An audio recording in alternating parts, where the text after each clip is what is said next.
Hi, I'm Chef Laura Hahn, chef and blogger for Guilt-Free Foodie Cutie, here in Philadelphia, Pennsylvania, at Greens Grove Community Incubator Kitchen.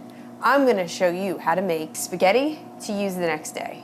This is super easy, and it's a great restaurant trick, because if you didn't know how to make spaghetti ahead of time, you would never be ready for service. You can't boil spaghetti all the time. So, in this colander, I have spaghetti that I've already boiled, just like you would any other spaghetti. If anything, maybe undercook it for about 30 seconds. You don't want it too soft, but same as anything else. Now, in the colander, tongs in one hand, and I have a little bit of olive oil in this hand. You're not using a lot of olive oil, which is why I'm doing it in the colander. If I had it in a bowl, it would soak up all the olive oil.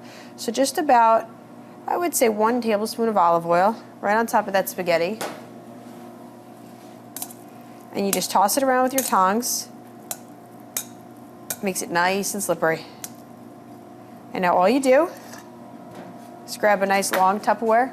You don't want a pint container or a quart container because the oil will all drip to the bottom. You want something nice and shallow.